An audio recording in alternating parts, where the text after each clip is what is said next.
What is up, everybody?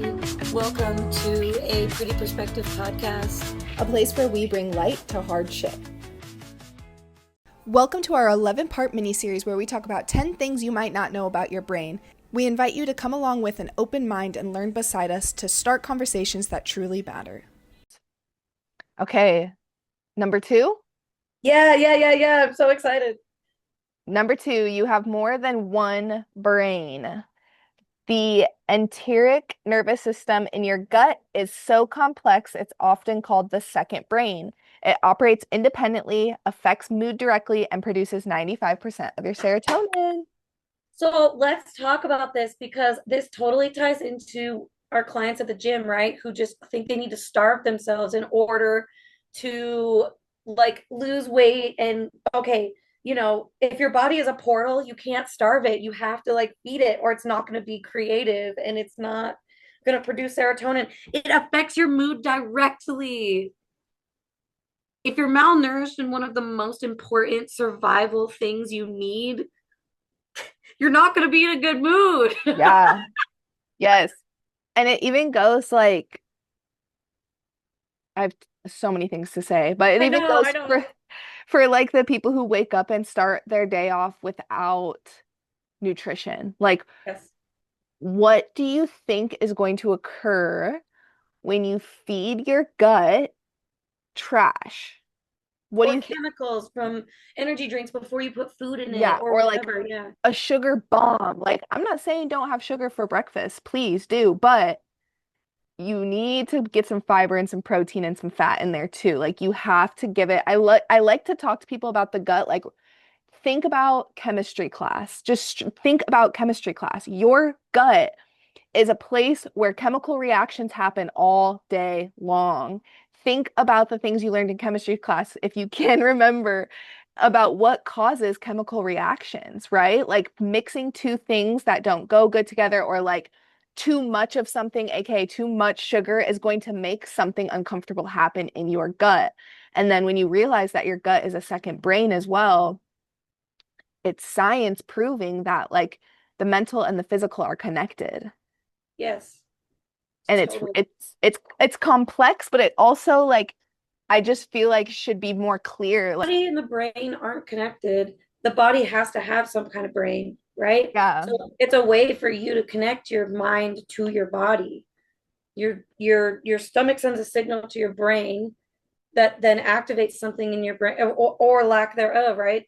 This produces 95% of your serotonin. So if that's not being produced, your body's sending a signal to your brain saying, hey, I'm cranky AF right now because I yeah. don't have any fuel in me. So it's like, it's a way to allow that to happen. And I love seeing this stuff online right now of like trying to like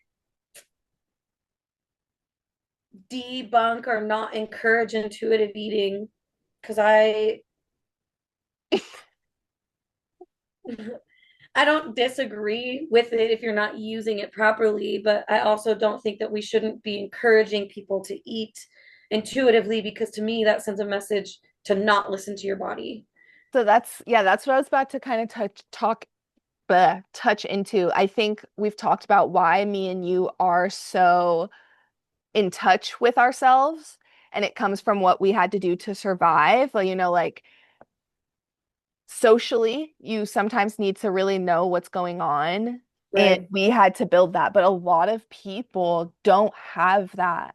They cannot feel what's truly going on because they're so distracted about with everything, because their surroundings were distraction rather than the chaos that we maybe saw where we had to protect ourselves, right? Like it could have been used as external distraction away from themselves. So some people don't know what they're feeling, right? Like some people get that anxiety after they drink a giant sugary coffee in the morning and they don't know what is happening. They don't feel it the way that we do. And so I think what I'm trying to say, just really quick, what I'm trying to say is some people need to track data to clearly be shown, hey, look at this habit and look at how you felt after it. Yes. Because some people can't do that for themselves.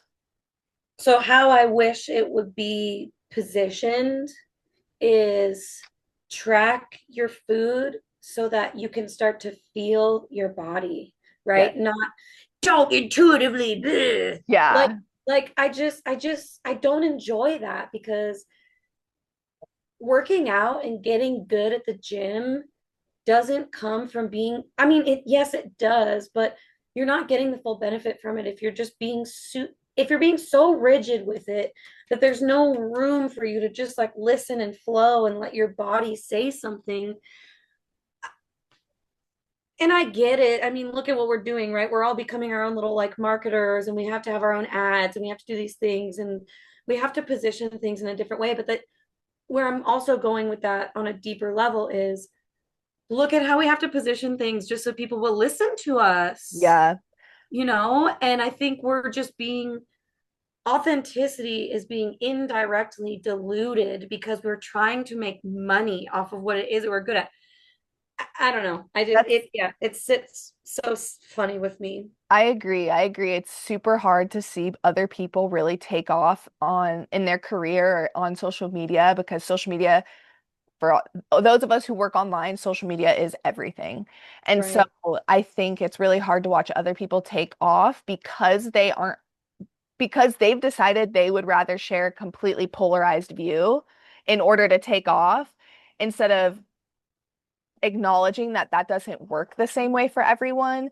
And that's what I try to like put in my content is like I believe in tracking because I was the one that I was so disconnected from my body at one point because of all the food noise and all the social media stuff, right? And so sometimes you have to, like I said, learn how to listen to your body. And so I really try in my content and when else more when I'm talking one-on-one with women, when I'm explaining my approach is like this isn't forever. The goal is to use this to get you to a place where you feel confident making these decisions without the tracking, right? Because I want you to know yourself. So yeah, I think definitely it needs to be talked more about as a tool rather than a lifestyle. I don't see tracking as a lifestyle unless you are competing, unless you Yeah. want to be. Or But you have some kind of like health condition or whatever it is, right? And I would like people to think about this too. Maybe introducing intuitive eating can come into play when you know you've been consistently tracking everything and you start to plateau, right? Maybe your body needs the freedom of fluidity for a little while to change a little bit or to feel more open or whatever the case may be, right? So I think like I'm almost on the polar end of it, but I feel like how what you and I like to do and why it takes us longer is that we have integrity behind it, right? So it's almost like I want to target people like maybe you do track a lot and maybe that is a skill of yours. So let's look at the skill that's on the opposite end of that. Let's look at how, can you fuse those two things together to create a superpower for yourself where it's just like, maybe you intuitively eat while you're on the go because if everything is a pattern, then you're probably in a lifestyle and or flow with your own self that you've repeated that behavior enough times that your body finally feels it and you're like days now where I'm like, oh, I've eaten a lot today but I haven't gotten any kind of protein in, and I feel different within my energy level with how my body actually takes shape the next day. It's wild. Hydration, excuse me, hydration, all of that. But I also spend an incredible amount of time like being aware of and getting inside of my body because just like you were saying, I didn't even know I was disconnected from it until I started trying to like pay attention to it. yeah. So, Yeah. I want to say one more thing with the yeah. tracking. I truly do believe, though, I feel like I was super lax about it in this and what I was just saying. I truly believe if you have a very specific goal in Yes. performance or in physique, like if you are dying to have giant ass and toned legs, like you have to track your food or it's going to take you longer, which is Totally. totally okay. But I think sometimes people are like, I want the balanced lifestyle, but I also want this goal. And it's like, okay, you can have both, but then it's going to take this long. Versus if you sacrifice it for a little bit, it might only take you this long, right? Like you have to kind of choose what you want, but I genuinely think, especially when it comes to Everybody kind of wants to look like a bodybuilder these days. I feel like everybody does. You have to track because that's what they do to get that body, right? Right. Like you can't look like a bodybuilder if you aren't acting like a bodybuilder. You can't play like an athlete if you don't act like an athlete, right? And so you can take what you learn in that and prolong it. Like I can look like this and intuitively eat now because I spent 3 years tracking Exactly. to get Exactly. here. So it's like Exactly. it's a very complex, nuanced conversation in my Totally. opinion.